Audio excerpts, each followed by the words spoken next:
ಹಾಗೂ ಆ ವಿದ್ಯೆ ಕಲೆಯ ಮೂಲಕವಾಗಿ ಹರಿದಾಸರ ನಾಮಗಳ ಇರ್ತಕ್ಕಂತಹ ಒಂದು ಆಂತರ್ಯವನ್ನ ಸಂಗೀತದ ಮಾಧ್ಯಮದೊಂದಿಗೆ ಬೆರೆಸಿ ಅದನ್ನ ಅನೇಕ ಭಕ್ತರು ಉಪಕಾರ ಮಾಡಿದ್ದಾರೆ. ಬಹಳ ಹಿಂದಿನ ದಿನಕ್ಕೆ ಹೋಗೋದು ಬೇಡ, ಈಗ ಕೆಲವು ದಶಕಗಳ 2-3 ದಶಕಗಳ ಹಿಂದಿನ ಸಾಧಕರ ಪಟ್ಟಿಯಲ್ಲಿ ನೋಡೋದಾದ್ರೆ ಭದ್ರಗಿರಿ ಅಚ್ಯುತದಾಸರು ಮಹಾನ್ ಹರಿಕಥಾ ವಿದ್ವಾಂಸರು, ಹಾಗೂ ನಾವೆಲ್ಲ ನೋಡಿದಂತಹ ಯಲಹಂಕದಲ್ಲಿ ಹರಿದಾಸ ರತ್ನ ಗೋಪಾಲದಾಸರು ಅಂತಾನೆ ಒಬ್ಬ ಸಾಧಕರು ಇದ್ದರು. ಅವರಿಗೆ ಹರಿದಾಸ ರತ್ನ ಅಂತಾನೆ ಬಿದ್ದವರು. ಅವರು ಮಾಡತಕ್ಕಂತಹ ಕೀರ್ತನೆಗಳು ಹಾಗೂ ಹರಿಕಥೆಗಳು ಜಗಜ್ಜಾಹೀರಾಗಿದೆ. ಹಾಗೆ ತುಮಕೂರಿನಲ್ಲಿ ವೇಣುಗೋಪಾಲದಾಸರು ಅಂತ ಒಬ್ಬರು ಮಹಾನ್ ಸಾಧಕರು. ಇವರೆಲ್ಲ ಇತ್ತೀಚಿನ ಒಂದು 2-3 ದಶಕಗಳ ಹಿಂದೆ ಇದ್ದಂತಹ ಮಹಾನ್ ಸಾಧಕರು. ನಮ್ಮ ಈ ದೇವಸ್ಥಾನದ ಪ್ರಾರಂಭದಲ್ಲಿ ಮೊದಲನೇ ಒಂದು ಸಮ್ಮೇಳನ ಕಾರ್ಯಕ್ರಮ ಈ ದೇವಸ್ಥಾನದ ಮುಂದಿನ ರಸ್ತೆಯಲ್ಲಿ ಮಂಟಪ ಹಾಕಿ ನಾವು ಮಾಡಿದ್ದೆವು. ಆಗ ಭದ್ರಗಿರಿ ಅಚ್ಯುತದಾಸರ ಒಂದು ಹರಿಕಥಾ ಕಾರ್ಯಕ್ರಮವನ್ನು ಆಯೋಜನೆ ಮಾಡಿತ್ತು. ಹಾಗೆ ಅವರೆಲ್ಲರ ಒಂದು ಹಾದಿ ಒಂದು ಹಂತಕ್ಕೆ ಒಂದು ಸರಿದರೆ ಈಗ ಮತ್ತೆ ಉದಯೋನ್ಮುಖರಾದಂತಹ ವಿದ್ವತ್ ಪ್ರವೃತ್ತಿಗಳು ಆ ಒಂದು ಹರಿಕಥೆಯನ್ನ ಮಾಡುವ ಒಂದು ಪ್ರವೃತ್ತಿಯಲ್ಲಿ ಅದನ್ನು ಅಳಿಸಿ ಹೋಗಿರತಕ್ಕಂತಹ ಒಂದು ವಿದ್ಯೆಯನ್ನು ಉಳಿಸುವ ಒಂದು ನಿಟ್ಟಿನಲ್ಲಿ ಕೆಲವರು ಇವತ್ತು ನಾವು ನೋಡ್ತಾ ಇದ್ದೇವೆ. ಅಂತಹ ಪ್ರಯತ್ನಗಳನ್ನು ನಾವು ಹುಡುಕಿ ಇಂತಹ ಒಂದು ಪರ್ವಕಾಲಗಳಲ್ಲಿ ಅವರ ಒಂದು ಕಾರ್ಯಕ್ರಮವನ್ನು ಆಯೋಜಿಸಿ ಅದಕ್ಕೆ ಒಂದು ಪ್ರೋತ್ಸಾಹ ಕೊಡ್ತಕ್ಕಂತಹ ಒಂದು ಕಾರ್ಯಕ್ರಮವನ್ನು ನಾವೆಲ್ಲರೂ ಮಾಡಬೇಕಾಗಿದೆ. ಆ ನಿಟ್ಟಿನಲ್ಲಿ ಇವತ್ತಿನ ದಿವಸ ನಿಮ್ಮ ಮುಂದೆ ಇರತಕ್ಕಂತಹ ಕುಮಾರಿ ಉಳಿಯಾರ್ ಅಂತ, ಇವರು ಮೂಲತಃ ದಕ್ಷಿಣ ಕನ್ನಡದ ಜಿಲ್ಲೆಯವರು. ಆ 20-21 ವರ್ಷದ ಕುಮಾರಿ, ಮೈಸೂರಿನಲ್ಲಿ ಇವರ ತಂದೆಯವರು ವಾಸ. ಈಗಾಗಲೇ ಅನೇಕ ಕಾರ್ಯಕ್ರಮಗಳನ್ನ ತಿರುಪತಿಯ ತಿಮ್ಮಪ್ಪನ ಒಂದು ಆಶ್ರಯದಲ್ಲಿ ಹಾಗೂ ಅನೇಕ ಕಡೆಗಳಲ್ಲಿ ರಾಯರ ಆರಾಧನೆಗೆ ಹಾಗೂ ಮೈಸೂರು ಇನ್ನು ಮುಂತಾದ ಕಡೆಗಳಲ್ಲಿ ವಿಶೇಷವಾದಂತಹ ಕಾರ್ಯಕ್ರಮಗಳನ್ನ ಈಗಾಗಲೇ ಅವರು ಪ್ರಸ್ತುತಪಡಿಸಿದ್ದಾರೆ. ಇವತ್ತಿನ ದಿವಸ ನಮ್ಮ ಈ ಒಂದು ಪುರಂದರೋತ್ಸವದ ಒಂದು ಕಾರ್ಯಕ್ರಮದಲ್ಲಿ ಪುರಂದರೋತ್ಸವ ಅಂತಾನೆ ಒಂದು ಶೀರ್ಷಿಕೆಯಲ್ಲಿ 3/4 ಗಂಟೆಗಳ ಕಾಲ, ವಾಸ್ತವಿಕವಾಗಿ 1.5 ಗಂಟೆ ನಾವು ನೇಮಿಸಿಕೊಂಡಿದ್ದೆವು. ಆದರೆ ಈಗಾಗಲೇ ಕಾಲ ತುಂಬಾ ವಿಪರೀತ ಆಗಿರೋದ್ರಿಂದ ಈ ಮುಂದೆ ಸ್ವಲ್ಪ ನೈವೇದ್ಯ ಅಲಂಕಾರ ಬಂದಿ ಆಗೋವರೆಗೆ 3/4 ಗಂಟೆಗಳ ಕಾಲ ಈ ಒಂದು ಹರಿಕಥಾ ಕಾರ್ಯಕ್ರಮವನ್ನು ಪ್ರಸ್ತುತಪಡಿಸಲಿಕ್ಕೆ ಕುಮಾರಿ ಶ್ರೀಲಲಿತಾ ಉಳಿಯಾರ್ ಅವರನ್ನ ಎಲ್ಲ ಭಕ್ತರ ಪರವಾಗಿ ನಮ್ಮ ದೇವಸ್ಥಾನದ ಪರವಾಗಿ ನಾನು ಬರಮಾಡಿಕೊಳ್ತೇನೆ, ಸ್ವಾಗತವನ್ನು ಕೋರ್ತಾ ಇದ್ದೇನೆ. ಎಲ್ಲರೂ ಕೂಡ ಮಾಡುವುದರಿಗೆ ಅವರಿಗೆ ಪ್ರೋತ್ಸಾಹವನ್ನು ಕೊಡಬೇಕು ಅಂತ ಕೇಳ್ತೇನೆ. ಹಾಗೆ ಅವರಿಗೆ ಸಾಥ್ ಕೊಡಲಿಕ್ಕಾಗಿ ತಬಲಾದಲ್ಲಿ ನಮಗೆಲ್ಲ ಪರಿಚಿತರಾದಂತಹ ರಾಘವೇಂದ್ರ ಪುರೋಹಿತ್ ಅವರು ಇದ್ದಾರೆ. ಅವರ ಬಗ್ಗೆ ಒಂದೇ ಮಾತು, ಮುರುಗೋಡದಾಸರಿಗೆ ಅನೇಕ ವರ್ಷಗಳ ಕಾಲ ಭಜನೆಯಲ್ಲಿ ಅವರಿಗೆ ಸಾಥ್ ಕೊಟ್ಟಂತಹ ಒಂದು ಕೀರ್ತಿ ರಾಘವೇಂದ್ರ ಪುರೋಹಿತ್ ಅವರು. ಹಾಗೆ ಇನ್ನೊಂದು ಹಾರ್ಮೋನಿಯಂನಲ್ಲಿ ಕೃಷ್ಣಮೂರ್ತಿಗಳು ಅಂತ ಅನೇಕ ವರ್ಷಗಳಿಂದ ಅವ್ಯಾಹತವಾಗಿ ಗುರುದಾಸ್ ದಾಸರಿಗೆ ಹಾಗೂ ಮುರುಗೋಡದಾಸರಿಗೂ ಕೂಡ ಅವರು ಹಾರ್ಮೋನಿಯಂ ಅನ್ನ ಸಾಥ್ ಕೊಟ್ಟಿದ್ದಾರೆ.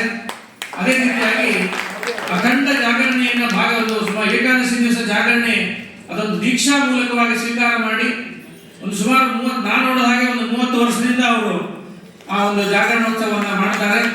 ಅಖಂಡವಾಗಿ ಎಲ್ಲ ವಿದ್ಯೆಯನ್ನು ಅವರು ವಾಸ್ತವಿಕವಾಗಿ ಅವರು ಬಲ್ಲಾಳರು ಅಂದ್ರೆ ಬಾಣಸಿಗರು. ಆದರೆ ಹಾರ್ಮೋನಿಯಂನಲ್ಲೂ ಅಷ್ಟೇ ಪರಿಣಿತಿ, ದೇವರ ನಾಮಗಳು ಹೇಳುವುದರಲ್ಲೂ ಕೂಡ ಅಷ್ಟೇ ಪರಿಣಿತಿ ಇದೆ. ಅವರ ಒಂದು ಸಾಹಿತ್ಯದ ಒಂದು ಭಂಡಾರ ಜಾಸ್ತಿ ಇದೆ. ಒಬ್ಬ ಕಾರ್ಯಕ್ರಮವನ್ನು ಪ್ರಾರಂಭ ಮಾಡಲಿಕ್ಕೆ ನಾನು ಮತ್ತೊಮ್ಮೆ ಎಲ್ಲ ಭಕ್ತರ ಪರವಾಗಿ ಆ ತಂಡದವರಿಗೆ ನಾನು ಕೇಳ್ಕೊಳ್ತೇನೆ.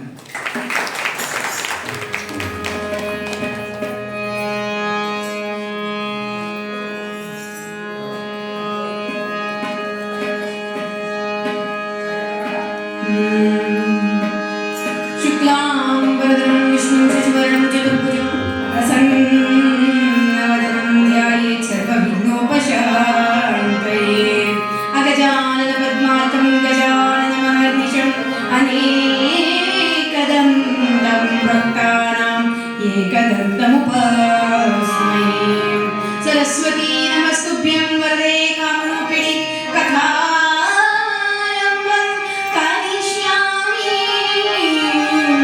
सिद्धिर्भवतु मे सदा।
ಕರುಣೆಯನ್ನು ಬೇಡುತ್ತಾ ರುಕ್ಮಿಣಿ ಸಹಿತ ಅನುಗ್ರಹ ವಿಠಲ ದೇವರ ಪಾದಾರವಿಂದಕ್ಕೆ ನಮಿಸುತ್ತಾ ದಾಸ ಶ್ರೇಷ್ಠರ ಚರಣಾರವಿಂದಗಳನ್ನು ಸ್ಮರಿಸುತ್ತಾ ದಾಸ ಶ್ರೇಷ್ಠ ಪುರಂದರ ದಾಸರು ನನ್ನ ಗುರುಗಳಾಗಿರ್ತಕ್ಕಂತಹ ಮಾನಸ ಗುರುಗಳಾದ ಪೂಜ್ಯ ಭದ್ರಗಿರಿ ಅಚ್ಯುತದಾಸರಿಗೆ, ಶ್ರೀ ಆರ್ ಗುರುರಾಜು ನಾಯ್ಡುರವರಿಗೆ, ಶ್ರೀ ಹಂಡೇಗುರು ವೇದವ್ಯಾಸರಿಗೂ ಸಹ ದೀರ್ಘದಂಡ ಪ್ರಣಾಮಗಳನ್ನು ಅರ್ಪಿಸುತ್ತಾ ದಾಸಶ್ರೇಷ್ಠ ಪುರಂದರ ದಾಸರು ಎಂಬ ಒಂದು ಹರಿಕಥೆಯನ್ನ ಕೇಳಿ ನಾವೆಲ್ಲರೂ ಆ ದಾಸರ ಕೃಪೆಗೆ ತದಂತರ್ಯಾಮಿ ಭಾರತೀಯರನ್ನ ಮುಖ್ಯ ಪ್ರಾಣಾಂತರಕತ ಪಾಂಡುರಂಗ ವಿಠಲ ದೇವರ ಕೃಪೆಗೆ ಭಾಗಿಗಳಾಗೋಣ ಅಂತ ಹೇಳಿ ಕಥಾರಂಭವನ್ನು ಮಾಡೋಣ. ದಾಸನ ಮಾಡಿ ದಾಸನ ಮಾಡಿ ದೇವರ ಪ್ರಸಾದವನ್ನ ಪರಿಕಥ ವಿದ್ವಾಂಸನಿಗೆ ಸಮರ್ಪಣೆ ಮಾಡ್ತಾರೆ.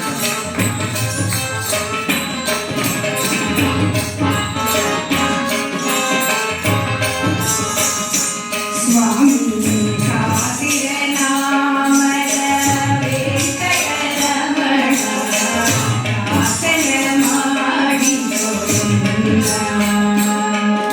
ಪರಮಾತ್ಮ ನನ್ನನ್ನು ನಿನ್ನ ದಾಸನನ್ನಾಗಿ ಮಾಡಿಕೊ.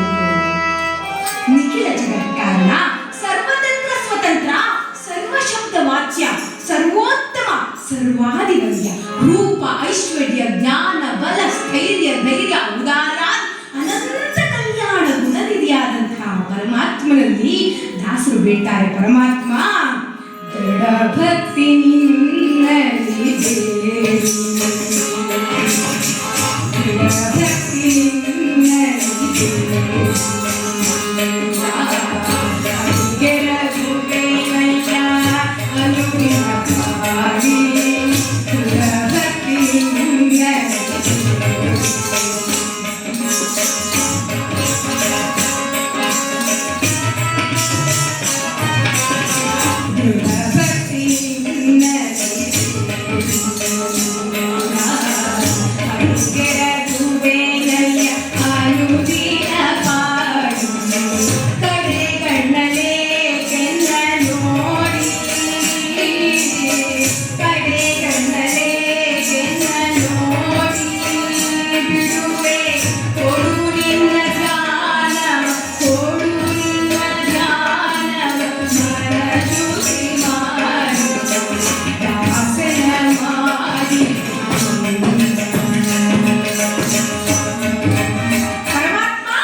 ನಾನೇ ಭಗವಂತನ ಭಕ್ತ ಅಂತ ನಾವು ನೀವು ಹೇಳ್ಕೊಂಡ್ರೆ ಆಗೋದಿಲ್ಲ. ಪರಮಾತ್ಮ ಹೇಳಬೇಕು ನೀ ನನ್ನ ದಾಸ ಅಂತ ಹೇಳಿ.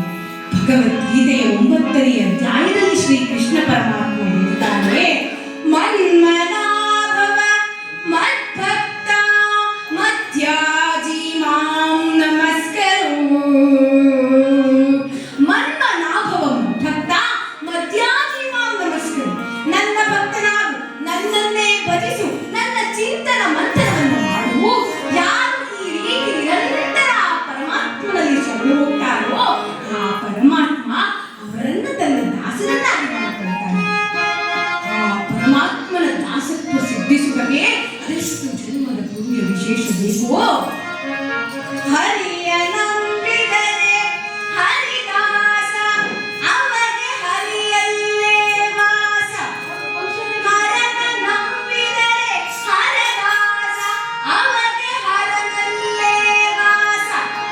ಹರಿಯನ್ನ ನಂಬಿದರೆ ಹರಿದಾಸನಾಗ್ತೀವಿ, ಹರನನ್ನು ನಂಬಿದರೆ ಹರದಾಸನಾಗ್ತೀವಿ.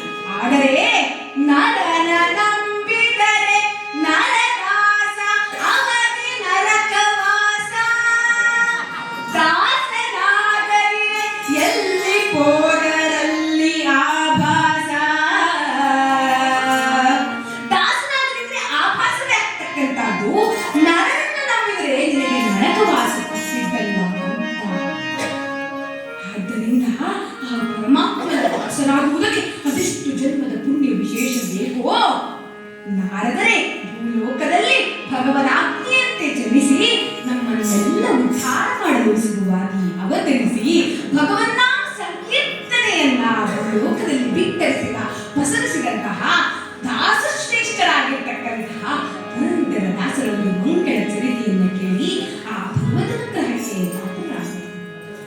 ಕಥಾಶ್ರವಣ ಮಾಡೋ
ಗರ್ಭಾಂಬುದಿಯಲ್ಲಿ ಕ್ರಿಸ್ತ ಶಕ 1480ರಲ್ಲಿ ಪುರಂದರಪುರ ಎಂಬಲ್ಲಿ ನಾರದರೇ ಭಗವದಾಜ್ಞೆಯಂತೆ ಭೂಲೋಕದಲ್ಲಿ ಜನಿಸಿದ್ದಾರಂತೆ.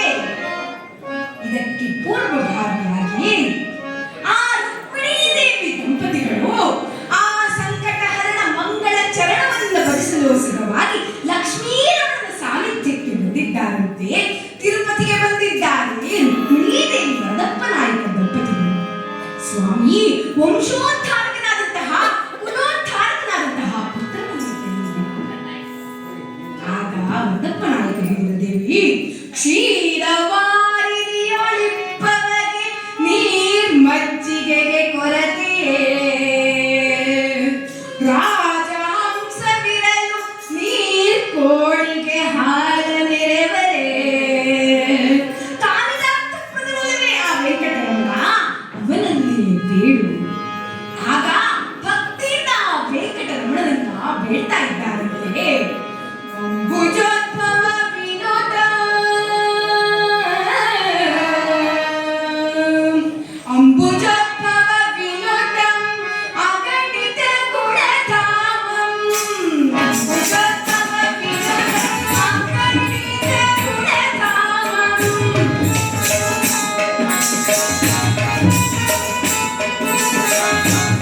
ಅಂಬುಜೋದ್ಭವ ವಿನೋದಂ ಅಗಣಿತ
ಸೇವಾರ್ಥವಾಗಿ ಜನಿಸಿದ್ದಾರೆ ಅಂತ.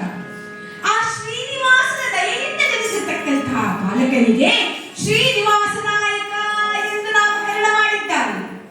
ಆದರೆ ಬಾಲ್ಯದಲ್ಲಿಯೇ ಬಾಲಕನಿಗೆ ಮಾತೃವಿಯೋಗ ಉಂಟಾಗಿದೆಯಂತೆ. ತಂದೆ ವರದಪ್ಪ ನಾಯಕ ಮತ್ತೊಂದು ಮದುವೆಯಾದ. ಆದರೆ ಮಲತಾಯಿಯಷ್ಟು ಅನುಕೂಲವಾಗಿರಲಿಲ್ಲ. ಎಲ್ಲಿ ತನ್ನ ಪತಿಯ ಸಂಪತ್ತೆಲ್ಲವೂ ಈ ಶ್ರೀನಿವಾಸ ನಾಯಕನ ಪಾಲಾಗುತ್ತದೋ ಎಂದು ಹೇಳಿ ಧನವಿಪಾಸ ಉಂಟಾಗಿ ಬಾಲಕನಿಗೆ ಹಾಲಿನಲ್ಲಿ ವಿಷ ಬೆರೆಸಿಕೊಟ್ಟಿದ್ದಾಳಂತೆ. ಆದರೆ ಶ್ರೀನಿವಾಸನ ದಯೆಯಿಂದ ಜನಿಸಿರ್ತಕ್ಕಂತಹ ಬಾಲಕನಿಗೆ ಆ ಶ್ರೀನಿವಾಸನೇ ವಿಷಭಾರೆಯನ್ನು ತಡೆದಿದ್ದಾನೆ. ಬಾಲಕ ಬೆಳೆಯುತ್ತಿದ್ದಾನೆ. ತಂದೆ ವರದಪ್ಪ ನಾಯಕ ಮಗನಿಗೆ ಒಂದಿಷ್ಟು ಹಣವನ್ನು ಕೊಟ್ಟು ವ್ಯಾಪಾರವನ್ನು ಮಾಡಿಕೊಂಡಿರು ಎಂದು ಹಣವನ್ನು ಕೊಟ್ಟ. ಆದರೆ ಸಂಸ್ಕಾರವಂತನಾದ ಬಾಲಕ ಬೇರೆಯವರಿಗಿಲ್ಲ ಎನ್ನದೆ ದಾನವನ್ನು ಮಾಡಿ ದೀನ ದುಃಖಿಗಳಿಗೆಲ್ಲ ಹಣವನ್ನು ಕೊಟ್ಟು ಬರಿಗೈಯವನಾದ ಶ್ರೀನಿವಾಸ ನಾಯಕ ತಂದೆ ಕುಪಿತನಾಗಿ ಮಗನನ್ನ ಎಳೆದುಕೊಂಡು ಬಂದು ಒಂದು ದೇವಸ್ಥಾನದ ಕಂಬಕ್ಕೆ ಕಟ್ಟಿ ಅಲ್ಲಿಯೇ ಬಿಟ್ಟು ಮನೆಗೆ ತೆರಳುವಂತೆ 3-4 ದಿನಗಳು ಕಳೆದು ನೋಡಿದರೆ ಬಾಲಕನಿಗೆ ಬರೀ ಪ್ರಪಂಚದ ಪರಿವೆಯೇ ಇಲ್ಲ. ಮನವ ಮಂದಿರವ ಮಾಡಿ ಅದರೊಳಗೆ ಪರಮಾತ್ಮನ ಇರಿಸಿ ನಿಶ್ಚಿಂತೆಯಿಂದಲೇ ಭಗವಂತನ ಧ್ಯಾನವನ್ನು ಮಾಡ್ತಾ ಕುಳಿತಿದ್ದಾನೆ. ತಂದೆಗೆ ತನ್ನ ತಪ್ಪಿನ ಅರಿವಾಗಿ ಮಗನನ್ನ ಮನೆಗೆ ಕರೆದುಕೊಂಡು ಬಂದ. ಸತ್ಕುಲ ಪ್ರಸೂತಿಯಾಗಿರ್ತಕ್ಕಂತಹ ಸರಸ್ವತಿ ಎಂಬ ಹೆಣ್ಣಿನೊಡನೆ ವಿವಾಹವಾಗಿದೆಯಂತೆ ಶ್ರೀನಿವಾಸ ನಾಯಕನಿಗೆ. ಕೆಲವೊಂದು ಪುಸ್ತಕಗಳಲ್ಲಿ ಗೌತಮಿ ಎಂಬ ಹೆಸರು ಸಹ ಇದೆ. ವಿವಾಹವಾಗಿದೆ ಶ್ರೀನಿವಾಸ ನಾಯಕನಿಗೆ. ತಂದೆಯೊಡನೆ ವ್ಯಾಪಾರಕ್ಕೆ ಸಿದ್ಧನಾದ, ರತ್ನ ಪರೀಕ್ಷೆಯಲ್ಲಿ ತಾನೇ ಬುದ್ಧಿವಂತನಾದ. ತಂದೆ ನವಕೋಟಿ ಆದರೆ ನಾನು ಶತಕೋಟಿ ಆಗಬೇಕು ಅಂತ ಬೆಳೆಯುತ್ತಿದ್ದಾನಂತೆ. ಬಾಲ್ಯದಲ್ಲಿ ಉತ್ತಮ ಸಂಸ್ಕಾರವಿದ್ದರೂ ಕೂಡ ತಂದೆ ತೆರಳಿದ ನಂತರ ಮಹಾನ್ ಲೋಭಿಯಾದ ಚಿಪ್ಪುಣನಾದ ಶ್ರೀನಿವಾಸ ನಾಯಕ ಎಂತಹ ಲೋಭಿಯಾದ ಎಂದರೆ ಮನೆಗೆ ಬಂದು ದವಸ ಧಾನ್ಯಗಳನ್ನು ಅಳತೆ ಮಾಡಿ ತೆಗೆದುಕೊಟ್ಟು ಬೀಗವನ್ನು ಹಾಕಿ ತದನಂತರ ಅಂಗಡಿಗೆ ತೆರಳುತ್ತಿದ್ದ ಅಂತಹ ಲೋಭಿಯಾದ ಶ್ರೀನಿವಾಸ ನಾಯಕ.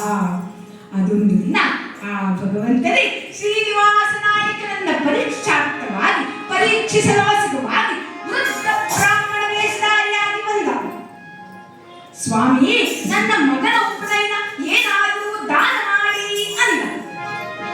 ಕೃಪಣತ್ವ ಜಿಪುಣತ್ವದಲ್ಲಿ ನಿಪುಣತ್ವ ಸಾಧಿಸಿದಂತಹ ಶ್ರೀನಿವಾಸ ನಾಯಕ, ನಿನ್ನ ಮಗನ ಉಪನಯನ ನಾನು ಯಾಕೆ ಹಣ ಕೊಡ್ಬೇಕು, ನಾನು ಕೊಡೆ. ಪರಮಾತ್ಮ ಅಂದ, ನೀನು ಕೊಡೆ, ನಾನು ಬಿಡೆ. 6 ತಿಂಗಳ ಕಾಲ ಆಯುಧನಂತೆ, ಆದರೆ ಏನು ಪ್ರಯೋಜನವಾಗಲಿಲ್ಲ. ಅದೊಂದು ದಿನ ಆ ಸರಸ್ವತೀ ದೇವಿ ಮನೆಯಲ್ಲಿದ್ದಂತಹ ಸಂದರ್ಭದಲ್ಲಿ ಆ ಭಗವಂತ ವೃದ್ಧ ಬ್ರಾಹ್ಮಣ ವೇಷಧಾರಿಯಾಗಿ ಶ್ರೀನಿವಾಸ ನಾಯಕರ ಮನೆಗೆ ಬಂದ. ಅಮ್ಮ, ನನ್ನ ಮಗನ ಉಪನಯನ ಏನಾದರೂ ದಾನ ಮಾಡಿ ಅಂದ. ಈಗ ಹೇಳ್ತಾಳೆ, ಸ್ವಾಮಿ, ನನ್ನದೇನಿದೆ ಎಲ್ಲ ನನ್ನ ಗಂಡನದ್ದೇ. ಆಗ ಆ ಭಗವಂತ ಹೇಳ್ತಾರಂತೆ, ಅಮ್ಮ, ನಿನಗೆ ತವರ ಮನೆಯಿಂದ ಕೊಟ್ಟಿರ್ತಕ್ಕಂಥ ಮೂಗಿನ ನತ್ತಿಗೆಯಲ್ಲ ತಾಯಿ, ಅದನ್ನ ಕೊಡು. ನೀನದನ್ನ ಕೊಟ್ರೆ ನಿನ್ನ ತಂದೆ ತಾಯಿ 21 ಕುಲಕೋಟಿಗಳು ಉದ್ಧಾರವಾಗ್ತವೆ. ಅಷ್ಟು ಮಾತ್ರವಲ್ಲ, ನಿನ್ನ ಗಂಡನಂತಹ ಗಂಡನು ಧರ್ಮ ಮಾರ್ಗಕ್ಕೆ ಬರ್ತಾನೆ. ಯಾವುದು ಈ ಜೀವನದಲ್ಲಿ ಸಾಧ್ಯ ಇಲ್ಲ ಅನ್ಕೊಂಡಿದ್ರು ಅದು ಸಾಧ್ಯ ಆಗುತ್ತೆ ಅಂತಕ್ಕಂಥ ಆಶಾಭಾವನೆ ಮೂಡಿದಲಿಕ್ಕೆ ಮನದಲ್ಲಿ ಕೂಡಲೇ ತನ್ನ ಮೂಗಿನ ನತ್ತನ್ನು ತೆಗೆದು ಶ್ರೀಕೃಷ್ಣಾರ್ಪಣ ಅಂತ ಕೊಟ್ಟಿದ್ದಾಳೆ. ಈ ಪರಮಾತ್ಮ ಆ ಮೂಗಿನ ನತ್ತನ್ನು ಹಿಡಿದು ಶ್ರೀನಿವಾಸ ನಾಯಕನ ಅಂಗಡಿಗೆ ಬಂದ. ಅಯ್ಯ, ಈ ಮೂಗಿನ ನತ್ತನ್ನು ಹಿಡಿದು ಒಂದಿಷ್ಟು ಹಣವನ್ನಾದರೂ ಕೊಡು ಎಂದು ಬೇಡಿದ.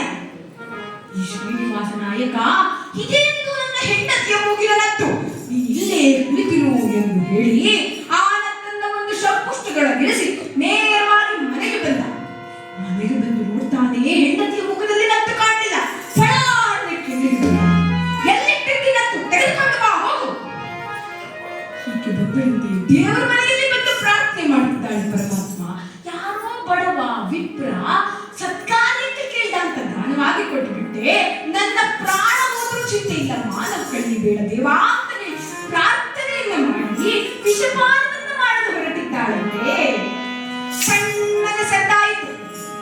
ಆ ಬಟ್ಲಿನೊಳಗಡೆ ಮೂಗಿನ ನತ್ತು ಬಂದು ಬಿದ್ದಂತೆ. ಅದನ್ನು ನೋಡಿ ಪರಮಾನಂದವಾಗಿ ತನ್ನ ಪತಿಗೆ ತಂದು ಕೊಡ್ತಾಳೆ. ಇವನಿಗೆ ದಿವ್ಯಾನಂದವಾಗೋಯ್ತು. ಯಾಕಂದ್ರೆ ಡಬಲ್ ತಲಾಕ, ಅಲ್ಲೊಂದು ನತ್ತು ಇಲ್ಲೊಂದು ನತ್ತು ಅಂತ ಹೇಳಿ ನೇರವಾಗಿ ಅಂಗಡಿಗೆ ಬಂದ. ಅಂಗಡಿಗೆ ಬಂದು ನೋಡ್ತಾನೆ, ಸಂಪುಷ್ಟದೊಳಗಿದ್ದ ನತ್ತು ಕಾಣ್ತಾ ಇಲ್ಲ, ಆ ಬಡ ಬ್ರಾಹ್ಮಣನೂ ಇಲ್ಲ. ಮತ್ತೆ ಹಿಂದಿರುಗಿ ಮನೆಗೆ ಬಂದ. ಆಗ ಸರಸ್ವತಿ ಹೇಳ್ತಾಳೆ, ಸ್ವಾಮಿ, ಆ ಭಗವಂತನೇ 6 ತಿಂಗಳ ಕಾಲ ನಿಮ್ಮ ಬಳಿ ಯಾಚಕನಾಗಿ ಬಂದರೆ ನೀವು ತಿಳಿಯದೇ ಬಂದ್ರಲ್ಲ. ಅಯ್ಯೋ, ಬಂದಿದ್ದವನು ಪರಮಾತ್ಮನಿಗೆ ನನಗೆ ಗೊತ್ತೇ ಆಗಿಲ್ವಲ್ಲ. ಆ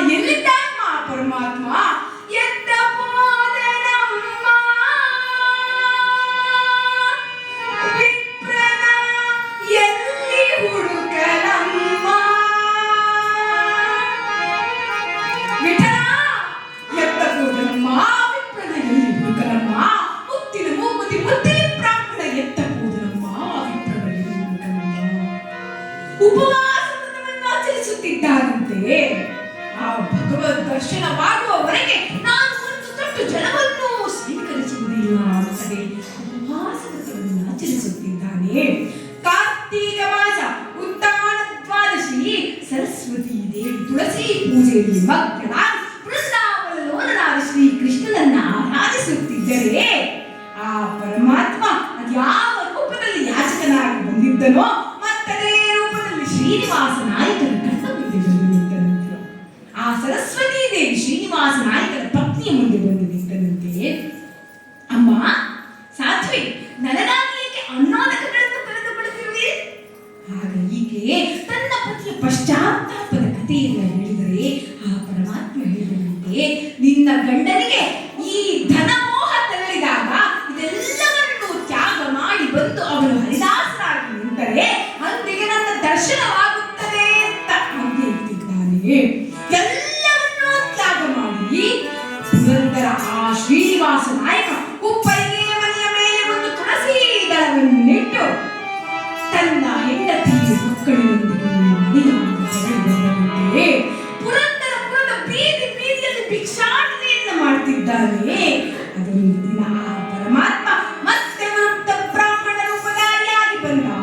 ಪರಮಾತ್ಮ ಅಂತ ಕಾಲಿಗೆ ಬಿದ್ದರೆ ಮತ್ತೆ ಅದೃಶ್ಯನಾದ.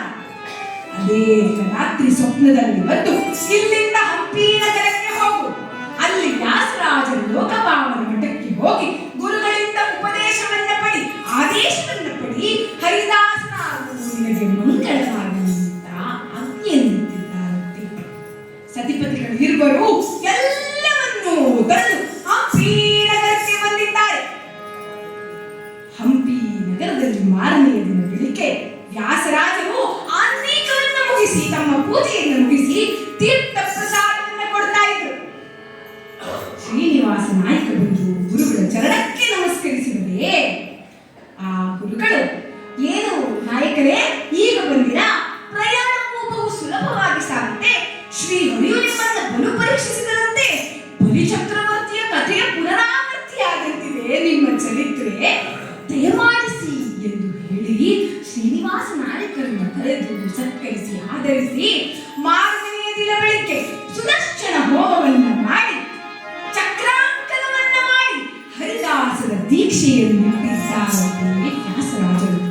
ವ್ಯಾಸರಾಯರ ಚರಣ ಕಮಲವೆನಗೆ ಏಸು ಜನ್ಮದ ಸುಕೃತದ ಫಲವು ಎನ್ನ ಸಾಸರ ಕುಲಕೋಟಿ ಪಾವನವಾಯಿತು. ಶ್ರೀಶನ್ನ ಭಜಿಸುವುದಕ್ಕೆ ಅಧಿಕಾರ ನಾರಾದೆ ದೋಷರಹಿತನಾದ ಪುರಂದರ ವಿಠಲನ ಅಂಕಿತ ಪಡೆದಿರುವರಿಂದ.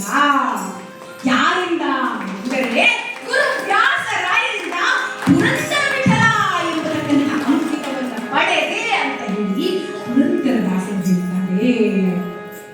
ಯಾರೋ ಒಬ್ಬರು ಬಂದು ಕೇಳಿದ್ರಂತೆ, ಅಲ್ಲ ಸ್ವಾಮಿ, ಅಲ್ಲೇ ಯಾವುದೋ ಪುರಂದರಪುರದಲ್ಲಿ ಒಂದು ದೇವಸ್ಥಾನಕ್ಕೆ ಹೋಗಿ ಒಂದು ತೆಂಗಿನಕಾಯಿ ಹೊಡೆದು ಕರ್ಪೂರ ಹಚ್ಚಿ ಅಕ್ಷತೆ ಗಂಧ ಎಲ್ಲ ಹಾಕೊಂಡು ಅಂಕಿತ ಇಟ್ಕೊಂಡು ನೀವೇ ಹಾಡು ಬರಿಬಾರ್ದಾಗಿತ್ತ?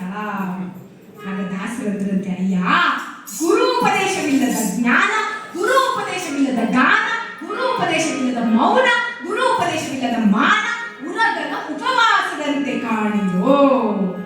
ವರ ಗುರು ಉಪದೇಶ ನೆರವಾಯಿತೆನಗೀಗ ಇನ್ನೇನು ಇನ್ನೇನು.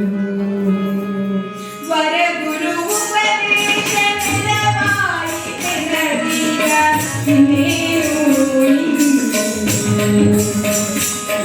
ಆಸರ ಸಂಗ ದೊರಕಿತು ನನಗೀಗ, ಆಸರ ಸಂಗ ದೊರಕಿತು ನನಗೀಗ ಇನ್ನೇನು ಇನ್ನೇನು.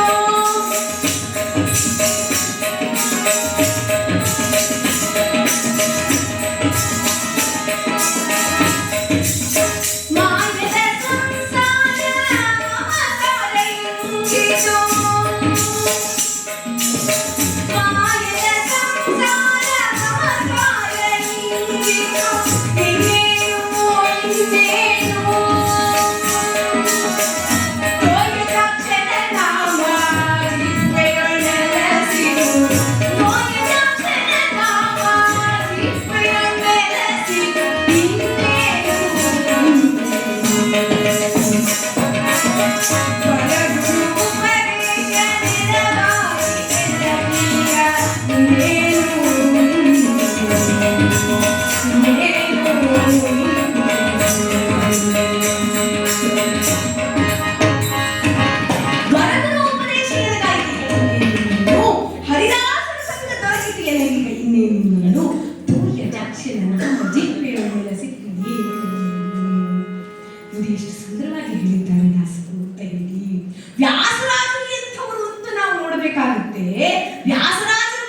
ಇಂದ್ರಗೆ ಬ್ರಹ್ಮ ಹತ್ಯ ದೋಷ ಬರು ಕ್ಷಿಪ್ರ ಶಂಕೋ ದಗದಿ ಕಡೆಯೇ ಶ್ರೀಪಾದರಾಜರ ಮಹಿಮೆ ಸಾಲದೆ ಅಂತ ಹೇಳ್ತಾರೆ.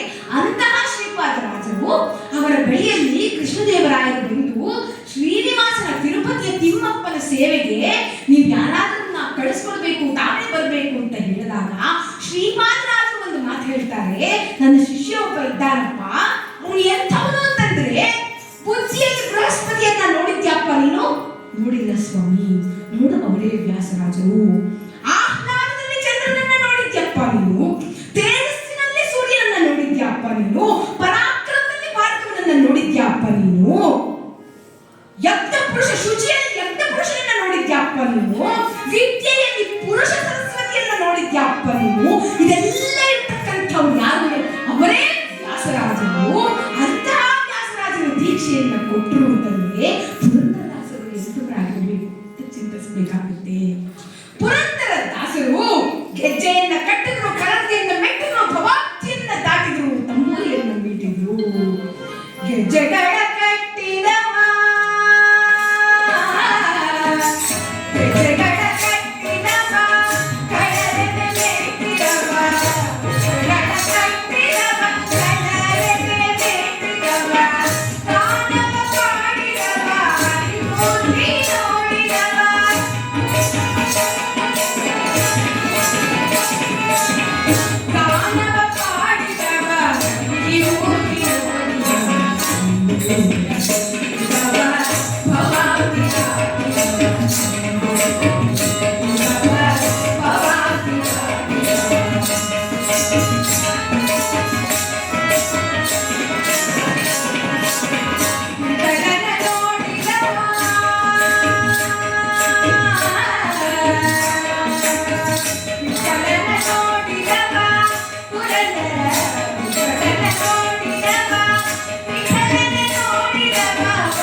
ಈ ತಂಬೂರಿಯನ್ನು ಬಿಡುತ್ತಾ ಪುರಂದರಪುರದ ಬೀದಿ ಬೀದಿ ಬೀದಿಯಲ್ಲಿ ಆ ಹಂಪಿ ನಗರದ ಬೀದಿಯಲ್ಲಿ ಭಿಕ್ಷಾಟನೆಯನ್ನು ಮಾಡ್ತಿದ್ದಾರಂತೆ. ದಾಸರಾದವರು ಅರಮನೆಯ ಹಂಗಿನಲ್ಲಿರಬಾರ್ದು, ಗುರುಮನೆಯ ಹಂಗಿಗೆ ಬರಬಾರ್ದು ಅಂತ ಹೇಳಿ ಪ್ರತ್ಯೇಕವಾಗಿ ಭಿಕ್ಷಾಟನೆಯನ್ನು ಮಾಡ್ತಾ ಜೀವನವನ್ನು ನಡೆಸ್ತಾ ಇದ್ದಾರೆ. ಮೊದಲ ದಾಸರಾದವರು ಮೊದಲಿಗೆ ದಾಸರಾದ ಮೇಲೆ ಅವರು ಒಂದು ಹಾಡನ್ನ ಬರೀತಾರೆ. ಅವರ ಹಾಡಿನಲ್ಲಿ ಹೇಳ್ತಾರೆ, 500 ವರ್ಷಗಳ ಹಿಂದೆ ಹೆಣ್ಣು ಮಕ್ಕಳ ಪರಿಸ್ಥಿತಿ ಗತಿಸ್ಥಿತಿಗಳೆಲ್ಲವೂ ಸಹ ಶೋಚಾಯಮಾನವಾಗಿದ್ದಂತಹ ಆ ಸಂದರ್ಭದಲ್ಲಿ ಅವರು ಒಂದು ಹಾಡಿನಲ್ಲಿ ಹೇಳ್ತಾರೆ, ಹೆಂಡತಿ ಸಂತತಿ ಸಾವಿರವಾಗಲಿ, ವಿಪತ್ತಿ ಕುಲ ಸಾವಿರವಾಗಲಿ, ಗಂಡಿಗೆ ಬೆಟ್ಟ ತಿಳಿಸಿಗಳಯ್ಯ, ಗಂಡಿಗೆ ಬೆಟ್ಟ ತಿಳಿಸಿಗಳಯ್ಯ, ಆದರ ಚಂದ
ಭಿಕ್ಷಾಟನೆಗೆ ಹೋಗ್ತಾ ಇದ್ರು. ಭಿಕ್ಷಾಟನೆಗೆ ಹೋಗ್ತಾ ರಾಗಿ ಕೊಡಿ ಅಮ್ಮ, ರಾಗಿ ಕೊಡಿ ಅಂತ ಕೇಳ್ತಾ ಇದ್ರಂತೆ.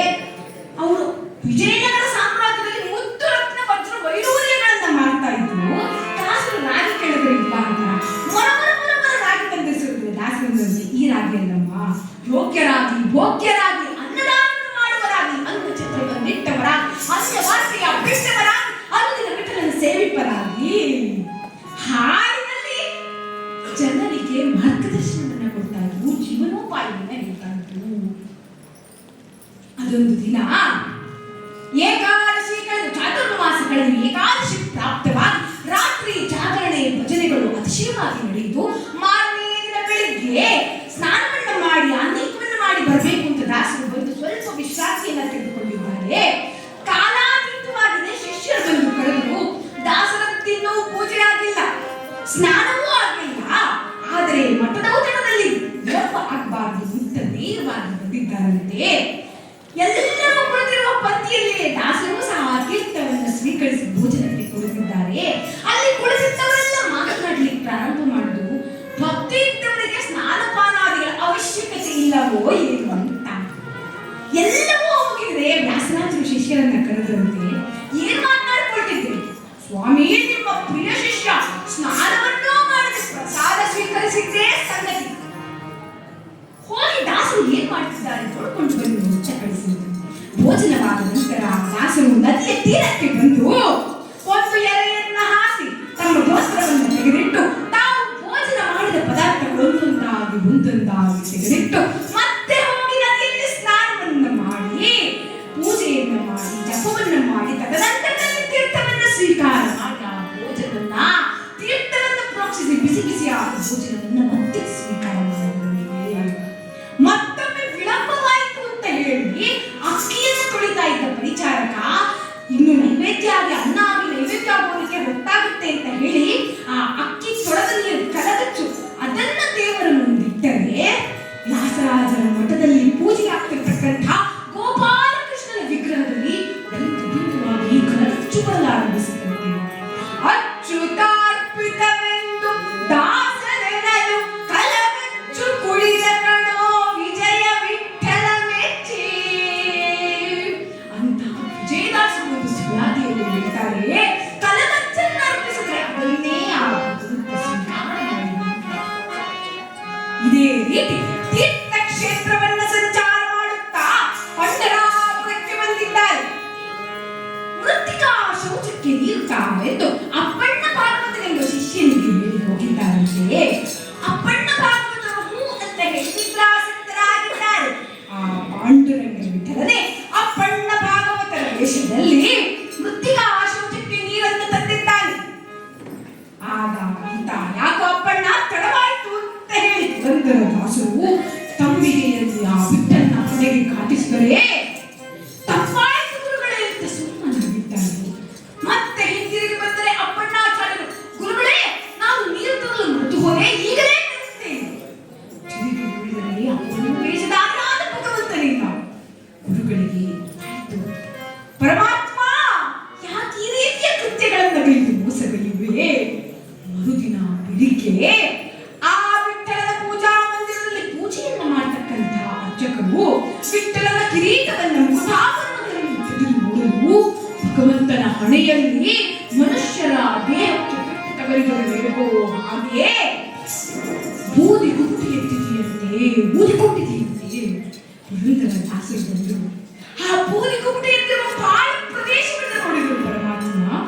ದ್ರೋಣ ಭೀಷ್ಮರು ಬಿಟ್ಟ ಮಾಡಕ್ಕಿಂತ ತಮ್ಮಿಗೆ ಪೆಟ್ಟು ನೀರು ತೀಕ್ಷ್ಣವಾಗಿದೆ. ನೀರು ತಾರೆಂದು ನಾನು ಅನೇಕರನ್ನ ಕೇಳಿದ್ದೇನೆ.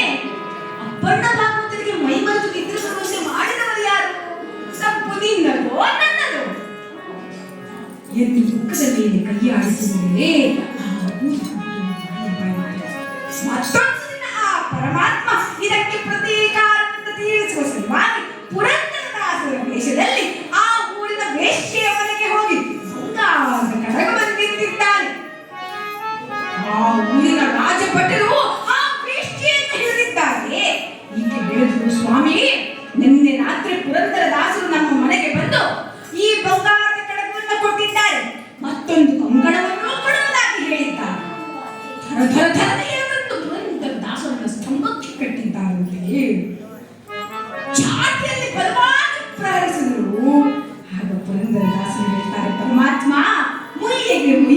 ನೆನೆಸಿಕೊಂಡ್ಯಾ ಅಯ್ಯ ಪಂಡಯ್ಯ ಸಹಯ್ಯ ಅಂತ ಹೇಳಿ ಈ ಪಂಡರಿನಾಯಕ ಮೇಲೆ ಹಾಡನ್ನು ಬರೆದನು.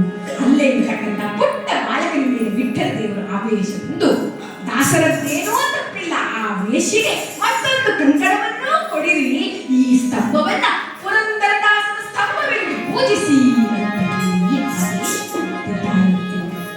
ಇಂತಹ ಪುರಂದರ ದಾಸರು ಕಲಿಯುಗದಲ್ಲಿ ಆ ಭಗವನ್ನಾಮ ಕೀರ್ತಿಯನ್ನು ಬಿಚ್ಚಿ ತೋರಿಸುವೆಂದು ಹೇಳಿ ನಾರದರು ಇತ್ತಲ ಬರೆದು ಕಲಿದೊರೆತನು ಕಾಲಾಂತರಕ್ಕೆ ಸಿರಿಗರ್ನ ದಯದಿಂದಲೇ ಜನಿತರಾದ ಪುರಂದರವೆಂಬ ನಗರಿಯಲ್ಲಿ ಪುರಂದರ ದಾಸರು ಕಲಿಯುಗದಲ್ಲಿ ನಾರದನೇ ಪುರಂದರ ದಾಸರಾಗಿ ಅವತರಿಸಿ ಭಗವನ್ನಾಮ ಸಂಕೀರ್ತನೆಯಿಂದ ಪಾಡಿದರು.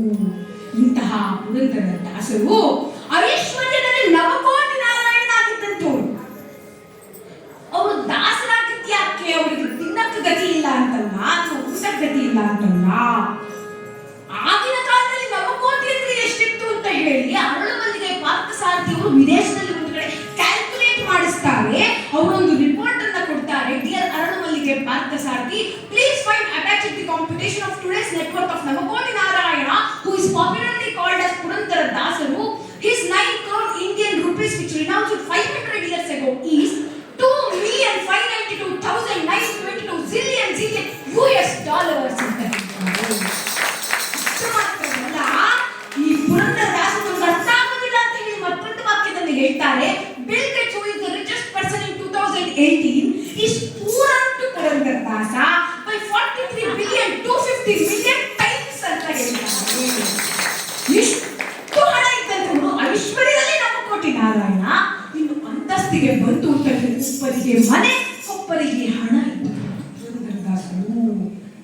ಇನ್ನು ಜ್ಞಾನಕ್ಕೆ ಬಂತು ಅಂತಂದ್ರೆ ಜ್ಞಾನದ ದಿಗಂತಗಳನ್ನ ಹೀರಿರ್ತಕ್ಕಂತಹ ಗೋಪಾಲದಾಸರು, ವಿಜಯದಾಸರು ಇವರೆಲ್ಲರ ದೃಷ್ಟಿಯಲ್ಲಿ ಮುಂದಿನ ಜನ್ಮ ಅಂತಿತ್ತು ಅಂತಂದ್ರೆ ಪುರಂದರ ದಾಸರ ಮನೆಯಲ್ಲಿ ನಾಯಿ ಪುಣ್ಯಾಗಿ ಹುಟ್ಟಬೇಕು ಅಂತ ಕೇಳ್ಕೊಳ್ತಾರೆ.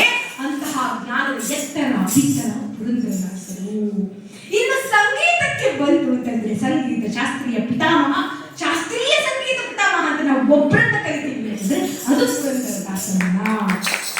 ಸಾಹಿತ್ಯಕ್ಕೆ ಬಂತು ಅಂತಂದ್ರೆ 4,75,000 ಹಾಡುಗಳನ್ನ ಬರೆದಿರ್ತಕ್ಕಂಥವ್ರು ಯಾರು ಅಂತಂದ್ರೆ ಅದು ಪುರಂದರ ದಾಸರು. ವಾಸುದೇವ, ಸಂಕರ್ಷಣ, ಅನಿರುದ್ಧ, ಪ್ರದ್ಯುಮ್ನ ಅಂತ ಹೇಳಿ 5 ದೇವರುಗಳಿಗೆ 5,00,000 ಹಾಡುಗಳನ್ನ ಸಮರ್ಪಿಸಬೇಕು ಅಂತ ಸಂಕಲ್ಪವನ್ನ ಮಾಡಿ ಅವರು ಒಂದು ಹಾಡಿನಲ್ಲಿ ಬರೀತಾರೆ. ವಾಸುದೇವನ ನಾಮಾವಳಿಯ ಕೀರ್ತಿಯನ್ನು ವ್ಯಾಸರಾಯನ ದಯದಿಂದಲೇ ಬಣ್ಣಿಪೆಡು ಅಂತ ಬರೀತಾರಂತೆ. ಕೇದಾರದಿಂದ ರಾಮೇಶ್ವರ ಪರ್ಯಂತ ಎಲ್ಲ ತೀರ್ಥಕ್ಷೇತ್ರಗಳ ಸ್ಥಳಪುರಾಣ ಮಹಿಮೆಗಳು 1,25,000. ಮಧ್ವಾಚಾರ್ಯರ ಮಹಿಮೆ, ಗುರು ಪರಂಪರೆಯಲ್ಲಿ ವ್ಯಾಸರಾಯನವರೆಗೆ ಎಲ್ಲರವರೆಗಿನ ಮಹಿಮೆ 5,000. ಸುಳಾದಿಗಳು 90,000. ಪುರಾಣ ಕಥೆಗಳ ಸಾರ 90,000. ದೇವರ ನಾಮಗಳು 25,000. ಅನೇಕ ಪದ್ಧತಿ, ಜಯಂತಿ ನಿರ್ಣಯ, ಏಕಾದಶಿ ನಿರ್ಣಯ, ಶ್ರುತಿ ಸ್ಮೃತಿಗಳ ಸಹಿತವಾಗಿ 16,000. ಈ ರೀತಿ ಒಟ್ಟು 4,75,000 ಅಂತ ಹೇಳಿ ಅವರು ಬರೆದಿರೋದು ಯಾವ್ಯಾವುದರ ಮೇಲೆ ಎಂತೆಂಥ ಹಾಡುಗಳನ್ನ ಬರೆದಿದ್ದಾರೆ.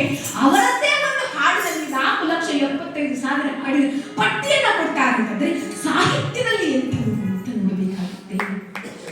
ಒಮ್ಮೆ ವ್ಯಾಸರಾಜರು ಪುರಂದರ ದಾಸರ ಪುಸ್ತಕಗಳನ್ನ, ಗ್ರಂಥಗಳನ್ನ ಮಧ್ವಾಚಾರ್ಯರ ಸರ್ವಮೂಲ ಗ್ರಂಥದೊಡನೆ ಇಟ್ಟು ಪೂಜೆಯನ್ನ ಮಾಡಬೇಕು ಅಂತ ಹೇಳ್ತಾರಂತೆ. ಆಗ ಯಾರೋ ಹುಡುಕಿಗಳು, ತಿಳಿಯದಿದ್ದವರು, ಜ್ಞಾನಿಗಳು, ಸ್ವಾಮಿ ಪುರಂದರ ದಾಸರ ಪುಸ್ತಕಗಳಲ್ಲಿ, ಮಧ್ವಾಚಾರ್ಯರ ಗ್ರಂಥಗಳಲ್ಲಿ ಅಂತ ಹೇಳಿದಾಗ ನೀವೇ ಅದನ್ನು ತೆಗೆದು ಪಕ್ಕಕ್ಕಿಡಿ ಅಂತಂದ್ರು.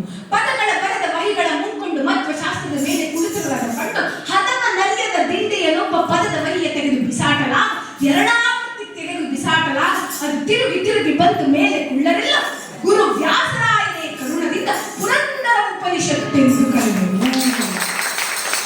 ಗುರು ವ್ಯಾಸರಾಯನಿಂದಲೇ ಪುರಂದರ ಉಪನಿಷತ್ತು ಅಂತ ಕರೆಸಿಕೊಳ್ತಕ್ಕಂಥ ಒಂದು ದೊಡ್ಡಸ್ತಿಕೆ ಇದೆ ಅಂದ್ರೆ ಅದು ಪುರಂದರ ದಾಸರಿಗೆ. ಅವರ ಒಂದು ಸಾಹಿತ್ಯದ ಅಂದ ನೋಡಿ, ಚಂದ ನೋಡಿ, ಅದರ ಓಟ ನೋಡಿ, ಅದರ ಮೋಗ ನೋಡಿ, ಅದರ ಛಂದಸ್ಸು ನೋಡಿ, ಅವರು ಏನೋ ಬರಿಬೇಕು ಅಂತ ಬರ್ದಿದ್ದಲ್ಲ, ಅವ್ರು ಬರ್ದಿದ್ದೆಲ್ಲ ಹಾಡಾಯ್ತು. ಅವ್ರು ಏನು ಹುಟ್ಟು ಉಸಿರಾಡಿದ್ರು ಅದೆಲ್ಲವೂ ಉಗಾಭೋಗ. ಅವರ ಒಂದು ಅದರ ಸಾಹಿತ್ಯದ ಅಂದ ನೋಡಿ, ವಿಷಯದ ವಿಚಾರಗಳು, ವಿಹಿತ ಕರ್ಮವ ಮಾಡು, ವೈರಾಗ್ಯ ಭಾಗ್ಯವ ಬೇಡು, ವಿನಯದಿ ಸಜ್ಜನರ ಕೂಡು, ಒಳಗಣ್ಣ ತೆರೆದು ನೋಡು, ಒಳಗೊಳ್ಳಿನೊಳಗಿಂದ ಒಳಗೆ ಓಡು, ಅಲ್ಲಿರುವಂತಹ ಮೂರ್ಛೆಗಳನ್ನ ಪಾಡು. ಇದೆಲ್ಲ ಆಗ್ಬೇಕು ಅಂತಂದ್ರೆ ಪುರಂದರದಾಸರು ಹೇಳ್ತಾರೆ ಏನ್ ಮಾಡ್ಬೇಕು? ಬಂದಷ್ಟರಲ್ಲಿ ಬಾಳಿಕೋ, ಒಂದು ಸಂದೇಹ ಬಂದಲ್ಲಿ ಕೇಳಿಕೋ, ನಿಂದಾಸ್ತುತಿಗಳ ತಾಳಿಕೋ ಗೋವಿಂದನೆಂದು ಹೇಳಿಕೋ. ನೋಡಿ, ನಮಗೆ ಅಸಂಗತ ಅಪ್ರಸ್ತುತ ವಿಚಾರಗಳನ್ನ, ನಿಮಗೆ ಸಂಬಂಧಪಟ್ಟದ ವಿಚಾರಗಳನ್ನ ಬಿಟ್ಟು ವಿಷಯದ ವಿಚಾರ ಬಿಡು, ವಿಹಿತ ಕರ್ಮವನ್ನು ಮಾಡು. ನಿನಗೆ ಹಿತವಾದ, ನಿನ್ನ ಕುಟುಂಬಕ್ಕೆ ಹಿತವಾದ, ಈ ಸಮಾಜಕ್ಕೆ ಹಿತವಾದ, ಈ ಲೋಕಕ್ಕೆ ಹಿತವಾದ ಕರ್ಮಗಳನ್ನ ವಿಹಿತ ಕರ್ಮ ಅಂತ ಕರೀತಾರೆ. ಅಂತಹ ವಿಹಿತ ಕರ್ಮಗಳನ್ನು ಮಾಡು. ವಿನಯತೆ ಸಜ್ಜನರು, ಯಾರಾದರೂ ದೊಡ್ಡವರು, ತಿಳಿದವರು, ಜ್ಞಾನಿಗಳು, ಹಿರಿಯರು ಬಂದು ಅಂತಂದ್ರೆ ಸ್ವಾಮಿ ಅಂತ ಹೇಳಿ ವಿನಯದಿಂದ ಕೂಡು, ಸಜ್ಜನರನ್ನ ಕೂಡು. ವೈರಾಗ್ಯ ಭಾಗ್ಯವ ಬೇಡು, ವೈರಾಗ್ಯವನ್ನ ಬೇಡ ಪರಮಾತ್ಮನಲ್ಲಿ. ಇದೆಲ್ಲದರ ಜೊತೆಗೆ ಆಮೇಲೆ ಹೇಳ್ತಾರೆ, ಬಂದಷ್ಟರಿಂದಲೇ ಬಾಳಿಕೋ, ಬಲು ಸಂದೇಹ ಬಂದಲ್ಲಿ ಕೇಳಿಕೋ. ಆ ಪರಮಾತ್ಮ ನಿನಗೇನು ಕೊಡಬೇಕು ಅಂತ ಅವನ ಸಂಕಲ್ಪದಲ್ಲಿ ಇದೆಯೋ ಅದನ್ನ ಯಾರು ಕಿತ್ಕೊಳ್ಳೋಕ್ಕೂ ಸಾಧ್ಯ ಇಲ್ಲ. ಆ ಪರಮಾತ್ಮನ ಸಂಕಲ್ಪದಲ್ಲಿ ನಿನಗೇನು ಕೊಡಬೇಕು ಅಂತ ಇಲ್ವೋ ಅದನ್ನ ಯಾರಿಗೂ ಕೊಡಲಿಕ್ಕೂ ಸಾಧ್ಯವಿಲ್ಲ.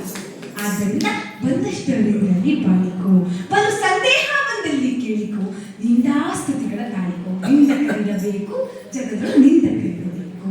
ಯಾರಾದರೂ ನಿಂದನೆಯಿಂದ ಮಾಡಿದ್ರೆ ತಾಳಿಕೋ, ತಾಳಿಕೋ.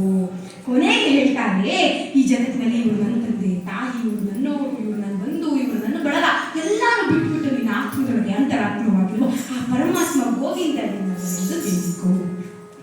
ಎಷ್ಟು ಸುಂದರವಾಗಿ ಹೇಳಿದ್ದಾರೆ ಅಂತ. ಇದು ಅವರ ಸಾಹಿತ್ಯದ ಒಂದು ಚಂದ. ಇನ್ನು ದೊಡ್ಡ ಸ್ಥಿತಿಗೆ ಬಂತು ಅಂತಂದ್ರೆ, ವ್ಯಾಸರಾಜರ ಪುರಂದರ ಉಪನಿಷತ್ ಅಂತ ಕರೆದು ಸಾಲದ್ದಕ್ಕೆ ಅವರೊಂದು ಕ್ಯಾರೆಕ್ಟರ್ ಸರ್ಟಿಫಿಕೇಟ್ ಅನ್ನ ಕೊಡ್ತಾರೆ. ನೀತಿಯಲ್ಲವನ್ನಂತೂ ನಿಗಮ ವಿದ್ಯೆನ ನಿತ್ಯ ಮಾತಿಗೆ ಬಿಡದೆ ವರ್ಣಿಸಿದ ಗೀತ ನರ್ತನ ಶ್ರೀ ಕೃಷ್ಣನ ಪೂಜಿಸುವ ಭೂತಾತ್ಮ ಪುರಂದರ ದಾಸರಿವರಯ್ಯ. ದಾಸರೆಂದರೆ ಪುರಂದರ ದಾಸರಯ್ಯ. ದಾಸರಾಜ ಹೇಗಿರಬೇಕು ಅಂತ ಹೇಳಿ ಒಂದು ಕ್ಯಾರೆಕ್ಟರ್ ಸರ್ಟಿಫಿಕೇಟ್ ಅನ್ನು ವ್ಯಾಸರಾಜರಿಗೆ ಕೊಡ್ತಾರೆ ಅಂತಂದ್ರೆ ಅವರು ಎಂತಹ ದಾಸರಾಗಿರ್ಬೇಕು ಅಂತ. ಅಂತಹ ಪುರಂದರ ದಾಸರು ತೆರಳಿದರು. ಪುರಂದರ ದಾಸರು ತೆರಳಿದರು. ಬೇರೆ ದುಂದು ಮುಳುಗುತ್ತಿರುವ ವಿದ್ಯಾ ನಗರದ ವಿಠಲನ ಸನ್ನಿಧಿಯವರು ಪತ್ರಿಕ ಭಾಗವತರ ಸಮ್ಮೇಳನದಲ್ಲಿ ರಕ್ತಾಕ್ಷಿ ಸಂವತ್ಸರ ಪುಷ್ಯ ಬಹುಳ ಗತಿಶಯದ ಅಮಾವಾಸ್ಯ ಬಂದ ವಾರ ಗುರು ಮಧ್ವಪತಿ ವಿಠಲನ ಧರೆಗೆ ತೆರಳಿದರು ಪುರಂದರ ದಾಸರು ಅಂತ ಹೇಳ್ತಾರೆ. ಆ ಗುರು ಮಧ್ವಪತಿ ಅಂಕಿತರು ಆ ಪುರಂದರ ದಾಸರು ರಕ್ತಾಕ್ಷಿ ಸಂವತ್ಸರ ಪುಷ್ಯ ಬಹುಳ ಅತಿಶಯ ಅಮಾವಾಸ್ಯವೆಂದು ಗುರು ಮಧ್ವಪತಿ ವಿಠಲನ ಧರೆಗೆ ತೆರಳಿದ ನಾಡನ್ನ ತಮ್ಮ ಈ ಲೋಕದಲ್ಲಿ ಮಧ್ಯ ಲೋಕದಲ್ಲಿ ತಮ್ಮ ಕಾರ್ಯಗಳನ್ನು ಮುಗಿಸಿ ಮತ್ತೆ ಆ ಲೋಕಕ್ಕೆ ತೆರಳಿದರು ಅಂತ ಹೇಳಿರುತ್ತಾರೆ. ಅಂತಹ ಪುರಂದರ ದಾಸರನ್ನು ಮಂಗಳ ಚರಿತೆಯನ್ನು ಕೇಳಿದ್ದೇವೆ. ಇಲ್ಲಿ ನಡೀತಾ ಇರ್ತಕ್ಕಂಥ ಒಂದು ಸೇವೆಯನ್ನು ನೋಡ್ತಾ ಇದ್ರೆ, ದಾಸರ ವೃತ್ತಿಯನ್ನು ನೋಡ್ತಾ ಇದ್ರೆ, ಯಾಯಾವರ ಅಂತ ನೋಡಿದ್ರೆ ಯಾವ ರೀತಿ ಮಧ್ವಾಚಾರ್ಯರ ಪರಂಪರೆಯಲ್ಲಿ ಬರ್ತಕ್ಕಂತಹ ಸತ್ವಿಚಾರಗಳನ್ನ, ಸತ್ಸಂಗದ ವಿಚಾರಗಳನ್ನ ಪುರಂದರ ದಾಸರೇ ಹೇಳಿರುವಾಗ, ಪದುಮನಾಭನ ಪಾದ ಪದುಮ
ಅದನ್ನ ಪ್ರಸರಿಸತಕ್ಕಂಥ ಕಾರ್ಯವನ್ನ ಈ ಒಂದು ಸಂಸ್ಥೆಯವರು ಮಾಡ್ತಾ ಇದ್ದಾರೆ.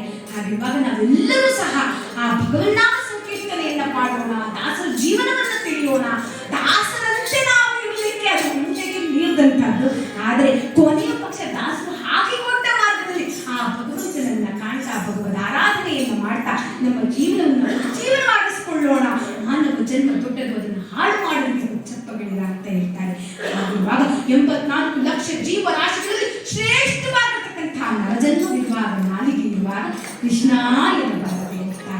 ಕೃಷ್ಣನನ್ನು ನೆನೆಯುತ್ತಾ ಪುರಂದರದಾಸರ ಚರಣಾರವಿಂದಕ್ಕೆ ನಮಿಸ್ತಾ ಪಾಂಡುರಂಗ ವಿಠಲನ್ನು ಸ್ಮರಿಸುತ್ತಾ ಇಲ್ಲಿ ನನಗೆ ಹರಿಕಥೆಯನ್ನು ಮಾಡಲಿಕ್ಕೆ ಏನಾದರೂ ಹರಿಕಥೆಯಲ್ಲಿ ಲೋಪ ದೋಷಗಳಿದ್ರೆ ಕ್ಷಮಿಸಬೇಕು ಅಂತ ಕೋರ್ತಾ ಆ ಹರಿಕಥೆಯನ್ನ ಮಾಡಲಿಕ್ಕೆ ಅವಕಾಶವನ್ನು ಕೊಟ್ಟಿದ್ದಕ್ಕಾಗಿ ವಂದನೆಯನ್ನ ಅರ್ಪಿಸ್ತಾ ಪ್ರಶ್ನೆಗಳಿಗೆ ಧನ್ಯವಾದಗಳನ್ನು ತಿಳಿಸ್ತಾ ಆ ಭಗವದ್ ಅನುಗ್ರಹವನ್ನು ಯಾಚಿಸುತ್ತಾ ಈ ದಾಸಶ್ರೇಷ್ಠ ಪುರಂದರ ದಾಸರು ಎಂಬ ಹರಿಕಥೆಗೆ ಮಂಗಳವನ್ನ ಜಯಮೇ ಜಯ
ದೇವರ ನಾಮ ಸ್ಮರಣೆಯಲ್ಲಿ ಇರ್ತಕ್ಕಂತಹ ಒಂದು ಶಕ್ತಿ ಅಂತ ಅನ್ನೋದನ್ನ ನಾವೆಲ್ಲ ಅನುಭವಿಸ್ಬೇಕು.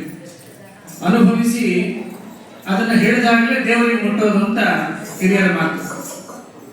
ವಾಸ್ತವಿಕವಾಗಿ ಈ ದೇವರ ನಾಮಗಳನ್ನ ದಾಸರಾಯರು ಮಾಡಿರೋದು ಯಾರಿಗೋಸ್ಕರ? ತಾವು ದೇವರನ್ನ ಒಲಿಸಿದ್ದಂತೂ ಅದು ಬೇರೆ, ಅವ್ರ ಏಕಾಂತ ಸೇವೆ ಅವರು. ಆದ್ರೆ ಮುಂದಿನ ಪೀಳಿಗೆಗೆ ಬಿಟ್ಟು ಹೋಗಿದ್ದು ಯಾಕೆಂದ್ರೆ ನೀವು ಉದ್ಧಾರ ಆಗಲಿ ಅಂತ. ಆ ಉದ್ಧಾರ ಆಗಲಿಕ್ಕೋಸ್ಕರವಾಗಿಯೇ ಅನೇಕ ದೇವರನಾಮಗಳು. ಒಂದೇ ದೇವರನಾಮ ಸಾಕಾಂತ ಕೇಳ್ತಾರೆ, ಆದ್ರೆ ಒಂದು ದೇವರನಾಮಕ್ಕೆ ಒಲಿಸಿಕೊಳ್ಳುವಂತಹ ಸಾಮರ್ಥ್ಯ, ಶಕ್ತಿ, ಪುಣ್ಯ ನಮ್ಮಲ್ಲಿ ಇಲ್ಲ. ಅದಕ್ಕೇನೆ ಅನೇಕ ದೇವರನಾಮಗಳನ್ನ, ಭಗವಂತನನ್ನ, ಬದ್ರಿನಾರಾಯಣನ, ತಿರುಪತಿ ತಿಮ್ಮಪ್ಪನನ್ನ ಎಷ್ಟೆಷ್ಟು ವರ್ಣಿಸಿದ್ದಾರೆ ಅನ್ನೋದನ್ನ ಲೆಕ್ಕ ಹಾಕಿದ್ರೆ ಅದಕ್ಕೆ ನಮ್ಮ ಸಂಖ್ಯೆ ಲೆಕ್ಕ ಹಾಕಿ ಬರಲ್ಲ ನಮಗೆ. ಹಾಗೆ ಭಗವಂತನನ್ನ ಒಲಿಸಿಕೊಂಡು ಅವನ ಜೊತೆಗೆ ಆಟ ಆಡಿ ಪಾಡಿ ಮಾಡಿ ಎಲ್ಲ ಬೆಳೆದಂತಹ ದಾಸರಾಯರ ಜೀವನ ಚರಿತ್ರೆಯ ಸ್ಮರಣೆ ನಮಗೆಲ್ಲರೂ ಕೂಡ ಪುಣ್ಯಕರವನ್ನು ತಂದುಕೊಡುವಂತಹ ಒಂದು ಘಟನೆ ಅಂತ ನಾವು ತಿಳ್ಕೊಳ್ತಾ, ಇವತ್ತಿನ ಹರಿಕತೆ ಆಗ್ತಿದ್ದಿಲ್ಲ ಅಂತ ಒಂದು ಸಂದರ್ಭ ಬಂದಿತ್ತು. 6 ತಿಂಗಳ ಕೆಳಗಿನ 8 ತಿಂಗಳ ಕೆಳಗಿನ ನಾವು ಅವರ ಹತ್ರ ಮಾತಾಡಿ ನಿಮ್ಮ ಹರಿಕತೆ ನಮ್ಮ ದೇವಸ್ಥಾನದಲ್ಲಿ ಆರಾಧನೆ ಆಗ್ಬೇಕು ಅಂತ ಕೇಳಿದ್ವಿ. ಎಲ್ಲ ಆಗೋಗಿತ್ತು. ಆದ್ರೆ ದೈವಿ ಸಂಕಲ್ಪನೆ ಬೇರೆ ಒಂದು ರೀತಿಯಲ್ಲಿ ಆಗೋಗಿತ್ತು. 1 ತಿಂಗಳ ಕೆಳಗೆ ಆ ಕುಮಾರಿಯ ತಾಯಿಯವರು ಪ್ರಯಾಣ ಮಾಡಿದ್ದಾರೆ. ಆದ್ರೆ ಅವರಿಗೆ ಪಾಪ ಇನ್ನೂ ಆ ಶಾಕ್ನಿಂದ ಹೊರಗೆ ಬಂದಿಲ್ಲ. ಅವರು 4 ದಿವಸದ ಕೆಳಗೆ ನನಗೆ ಅವ್ರ ತಂದೆಯವರು ಫೋನ್ ಮಾಡಿ, ಆಚಾರ್ಯ ಹಿಂಗಾಗಿದೆ, ಅವಳಿಗೆ ಇನ್ನೂ ಆ ಒಂದು ಮನಸ್ಥಿತಿಯಿಂದ ಇನ್ನೂ ನಾರ್ಮಲ್ ಸ್ಥಿತಿಗೆ ಬಂದಿಲ್ಲ, ಹರಿಕತೆ ಹೇಗೆ ಮಾಡ್ತಾಳೆ ಅನ್ನೋದು ನನಗೆ ಸ್ವಲ್ಪ ಸಂದೇಹ ಇದೆ, ನೀವೊಂದು ಸ್ವಲ್ಪ ಬೇರೆ ಏನಾದ್ರು ವ್ಯವಸ್ಥೆ ಮಾಡಿ ಅಂತ ನನಗೆ ಹೇಳಿದ್ರು. ನಾನು ಹೇಳಿಲ್ಲ, ದಾಸರು ಒಪ್ಕೊಂಡಿದ್ದಾರೆ, ಅದು ನಡೆಯುತ್ತೆ, ಅವಳಿಗೆ ಅದರಿಂದ ಇನ್ನೂ ಶಕ್ತಿ ಬರುತ್ತೆ ಅಂತ ನಾನು ಹೇಳಿ ಅವಳಿಗೆ ನಾನು ಇರ್ತಕ್ಕಂಥ ಅವಕಾಶವನ್ನ ಬಳಸ್ಕೊಳ್ಳಿ. ಆದ್ರೂ ನೋಡಿ, ದೇವರು ಯಾರಿಗೂ ತಪ್ಪಿದ್ದಲ್ಲ, ಎಲ್ಲರಿಗೂ ಕೂಡ ಲೋಕದಲ್ಲಿ ವಿಯೋಗ ಅನ್ನೋದು ತಂದೆ ತಾಯಿ ಗಂಡ ಹೆಂಡತಿ ಮಕ್ಕಳು ಇದೆಲ್ಲ ಒಂದಲ್ಲ ಒಂದು ಕಾಲಕ್ಕೆ ಇದ್ದದ್ದೇನೆ. ಯಾವತ್ತೂ ಕೂಡ ನಾವು ಬೇಡ ಅಂತ ಅದು ಬಿಡೋದಲ್ಲ. ಹಾಗಾಗಿ ಅದಕ್ಕೆ ನಾವು ಸೋಲಬಾರದು, ಅದನ್ನು ಮೆಟ್ಟಿ ನಿಲ್ಲಬೇಕು. ದೇವರ ಸಂಕಲ್ಪ ಇವತ್ತಿನ ದಿವಸ ಅವ್ರನ್ನ ಇಲ್ಲಿ ಕರ್ಕೊಂಡ್ಬಂದು, ಆಕೆ ಪಾಪ ಕೆಲಸ ಮಾಡ್ತಾಳೆ, ಇನ್ನು ಹೊಸ ಕೆಲಸ ಇನ್ನು ಬೇರೆ ಕಡೆ ಸೇರ್ಕೊಂಡಿದ್ದಾಳೆ, ಆದ್ರೂ ರಜೆ ಸಿಗಲ್ಲ ಅಂತ ಹೇಳಿದ್ದಕ್ಕೆ ದಾಸರು ಕೊಡಿಸ್ತಾರಮ್ಮ, ಒಂದು ಅರ್ಧ ದಿವಸ ರಜೆ ಹಾಕಿ ಬಾ ಅಂತ ಹೇಳಿದ್ದೀನಿ. ಹಾಗಾಗಿ ಕಷ್ಟಪಟ್ಟು ಪಾಪ ಬಂದು ಈ ಒಂದು ಪರಿಸ್ಥಿತಿಯಲ್ಲಿ ಇವ ಹರಿಕತೆ ತುಂಬಾ ಚೆನ್ನಾಗಿ ಮಾಡ್ತಾಳೆ ಅವಳು. ಇನ್ನು ಆ ಒಂದು ಮನಸ್ಥಿತಿ ಹಿಂದೆ ಇರೋದ್ರಿಂದ ಅವಳು ಇನ್ನೂ ಪೂರ್ಣ ಪ್ರಮಾಣದಲ್ಲಿ ಅವಳ ಆ ಒಂದು ಶಕ್ತಿ ಉಪಯೋಗ ಆಗಿಲ್ಲ ಅಂತ ನಾನು ಭಾವಿಸ್ತೇನೆ. ಮುಂದಿನ ದಿನಗಳಲ್ಲಿ ಅದು ಪೂರ್ಣ ಪ್ರಮಾಣದಲ್ಲಿ ಇನ್ನು ಅನೇಕ ದೇವತಾಗಳು ಹಾಡ್ತಾಳೆ ಅವಳು, ಅದು ಬರಲಿ ಅಂತ ನಾವೆಲ್ಲ ಪ್ರಾರ್ಥನೆ ಮಾಡ್ತಾ ಅವಳಿಗೆ ಯಶಸ್ಸಾಗ್ಲಿ. ಮುಂದಿನ ಎಲ್ಲ ಜೀವನ ಪರ್ಯಂತ ಅವಳು ಹರಿಕತೆಯನ್ನ ದೊಡ್ಡ ದೊಡ್ಡ ಸಭೆಗಳಲ್ಲಿ ಎಲ್ಲ ಕಡೆಗಳಲ್ಲಿ ಮಾಡಿ ಕೀರ್ತಿಯನ್ನು ಸಂಪಾದಿಸಿ ಅಂತ ನಾವೆಲ್ಲರೂ ಕೂಡ ಅವ್ರನ್ನ ಹರಿಸಿಬಿಟ್ಟು ಆ ಒಂದು ವಿದ್ಯುನ್ಮಣಿಗೆ ನಾವಿವತ್ತು ಹಾರೈಸ್ತಾ ಆಶೀರ್ವಾದ ಮಾಡೋಣ ಅಂತ ಹೇಳ್ತಾ, ಇವತ್ತಿನ ಸಫಲ ಸಾಕ್ಪಟ್ಟಂತಹ ಕೃಷ್ಣಮೂರ್ತಿ ಅವರಿಗೆ ಹಾಗೂ ಪುರೋಹಿತ್ ರಾಘವೇಂದ್ರ ಪುರೋಹಿತ್ ಅವರಿಗೆ ವಿಶೇಷವಾದ ಧನ್ಯವಾದಗಳನ್ನು ಹೇಳಿ, ಅವರಿಗೆ ನಾವು ನಮ್ಮ ದೇವಸ್ಥಾನದ ಪರವಾಗಿ ಒಂದು ತುಳಸಿ ದಳವನ್ನ ನಮ್ಮ ಪರಶುರಾಮ್ ಬೆಟ್ಟಗೇರಿ ಅವರು ಹರಿದಾಸ ಸಾಹಿತ್ಯ ವಿದ್ಯಾಲಯದ ಪ್ರಿನ್ಸಿಪಾಲರು ಬಂದವರಿಗೆ ಒಂದು ತಾಂಬೂಲವನ್ನು ಕೊಡಬೇಕು ಅಂತ ನಾನು ಪ್ರಾರ್ಥನೆ ಮಾಡ್ಕೊತೀನಿ.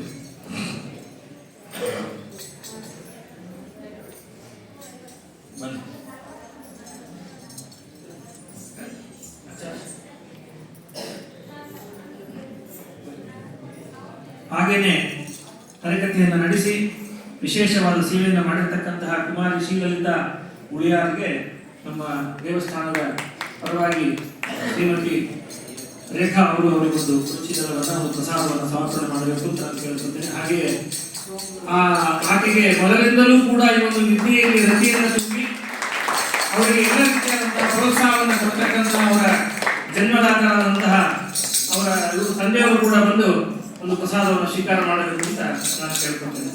ಇನ್ನು ವಿಶೇಷ ಏನು ಅಂತಂದ್ರೆ, ಆಕೆಯ ತಮ್ಮ ಇದ್ದಾನೆ ಮೈಸೂರಲ್ಲಿ, ಅವನು ತಬಲ ನುಡಿಸ್ತಾರೆ. ನಾವು ಮೈಸೂರಲ್ಲಿ ಗುರುಗೋಲ ನಿವಾಸದಲ್ಲಿ 2 ವರ್ಷದ ಕೆಳಗೆ ಹರಿಕತೆ ಇವರನ್ನ ಮಾಡಿಸಿದಾಗ ಇವಳು ಹರಿಕತೆ ಹೇಳಿದ್ದು ಅವನು ತಬಲ ನುಡಿಸಿದ್ದ. ಹಾಗೆ ಅವನಿಗೆ ಪಾಪ ಇನ್ನು ಮೊನ್ನೆ ತಾನೇ ಒಂದು ಆಘಾತದಿಂದ ಇನ್ನೂ ಶಾಲೆಯ ರಜೆ ಅದೆಲ್ಲ ಇದ್ದಿರೋದಕ್ಕೆ ಅದು ಬರ್ಲಿಕ್ಕಾಗಿಲ್ಲ. ಮುಂದಿನ ದಿನಗಳಲ್ಲಿ ಮತ್ತೊಂದು ಅವಕಾಶವನ್ನು ಅವರಿಂದ ನಾವು ಅಪೇಕ್ಷಿಸ್ತಾ ಈ ಕಾರ್ಯಕ್ರಮ ನಡೆಸಿಕೊಟ್ಟಿದ್ದಕ್ಕೆ ಅವಳಿಗೆ ವಿಶೇಷವಾದ ಧನ್ಯವಾದವನ್ನು ಹೇಳಿ ಈ ಕಾರ್ಯಕ್ರಮ ಸಭಾ ಕಾರ್ಯಕ್ರಮ ಇಲ್ಲಿ ಸಮಾಪ್ತಿ ಮಾಡ್ತಾ ಇದ್ದೇವೆ. ಪುರಂದರದಾಸರ ಅಂತರಂತಹ ಪುರಂದರ ವಿಠಲನಿಗೆ ಇವೆಲ್ಲವೂ ಕೂಡ ಯಜ್ಞ ರೂಪದಲ್ಲಿ ದೇವರಿಗೆ ಸಮರ್ಪಣೆ ಮಾಡಿದ್ದೇವೆ. ಅಲಂಕಾರ ಪಡಿಸಿ ಬ್ರಾಹ್ಮಣರ ಸೇವೆಯಲ್ಲಿ ಸಮರ್ಪಣೆ ಆಗಿದೆ. ಈಗ ಭೋಜನದ ವ್ಯವಸ್ಥೆಗೆ ನಾನು ಒಂದು ಕೆಲವು ಮಾತುಗಳನ್ನು ಹೇಳ್ತೀನಿ, ಆ ಪ್ರಕಾರ ಎಲ್ಲರೂ ಕೂಡ ಸಹಕರಿಸಬೇಕು ಅಂತ ಕೇಳ್ಕೊತೇನೆ. ಇದೇ ಒಂದು ಸ್ಥಳದಲ್ಲಿ ಎಲ್ಲಾ ಮಹಿಳೆಯರಿಗೆ ತೀರ್ಥ ಪ್ರಸಾದ ವ್ಯವಸ್ಥೆಯನ್ನು ಇಲ್ಲೇ ಮಾಡ್ತೇವೆ. ಎಲ್ಲ ಪುರುಷರು ಇದರ ಕೆಳಗಿನ ಫಸ್ಟ್ ಫ್ಲೋರ್ಗೆ ಪುರುಷರೆಲ್ಲ ಅಲ್ಲಿ ಹೋಗ್ಬೇಕು ಅಂತ ನಾನು ವಿನಂತಿಸಿಕೊಳ್ತೇನೆ. ಇದೇ ಸ್ಥಳದಲ್ಲೆಲ್ಲ ಮಹಿಳೆಯರು ಇರಬೇಕು, ಮೇಲೆ ಯಾರು ಹೋಗ್ಬೇಡಿ. ಇಲ್ಲೇ ಸ್ಥಳದಲ್ಲೇ ಲೇಡೀಸ್ಗೆ ಕೆಳಗಡೆಗೆ ಫಸ್ಟ್ ಫ್ಲೋರ್ ನಲ್ಲಿ ತೀರ್ಥ ಪ್ರಸಾದ ವ್ಯವಸ್ಥೆ ಏಕತ್ರದಲ್ಲಿ ಮಾಡ್ತೇವೆ. ಎಲ್ಲ ಭಕ್ತರಿಗೆ ಒಂದು ಧನ್ಯವಾದಗಳನ್ನು ಹೇಳಿ ನಾಳೆಯ ದಿವಸದ ಕಾರ್ಯಕ್ರಮಕ್ಕೆ ಮತ್ತೆ ನಿಮಗೆಲ್ಲ ಸ್ವಾಗತವನ್ನು ಕೋರಿ ಬೆಳಗ್ಗೆ 8:00 ಯಾಯವರ ಗೋಷ್ಠಿ ಗಾನ ಹಾಗೂ ನಾಳೆ ಬಹುಮಾನ ಹೋಮ ಇದೆ. ಆನಂತರದಲ್ಲಿ ಶ್ರೀಪಾದಂಗಳವರು 9:00 ಆಗಮಿಸ್ತಾ ಇದ್ದಾರೆ. ಆ ಎಲ್ಲ ಕಾರ್ಯಕ್ರಮಗಳಿಗೆ ತಮಗೆ ಸ್ವಾಗತವನ್ನು ಕೋರಿ ಎಲ್ಲರೂ ಕೂಡ ಬಂದು ಭಾಗವಹಿಸಬೇಕು ಅಂತ ವಿನಂತಿಸಿಕೊಳ್ತಾ ಈ ಭೋಜನ ವಿರಾಮಕ್ಕೆ ಎಲ್ಲರೂ ಕೂಡ ನಾವು ಧನ್ಯವಾದಗಳನ್ನು ಹೇಳ್ತಾ ಇದ್ದೀವಿ. ಇದೇ ಒಂದು ಸ್ಥಳದಲ್ಲಿ ಎಲ್ಲ ಲೇಡೀಸ್ ಕೂತ್ಕೋಬೇಕು, ದಯಮಾಡಿ ಬೇರೆ ಎಲ್ಲಿ ಹೋಗಬೇಡಿ. ಕೆಳಗಿನ ಸ್ಥಳದಲ್ಲಿ ಕೆಳಗಿನ ಮಹಡಿಗೆ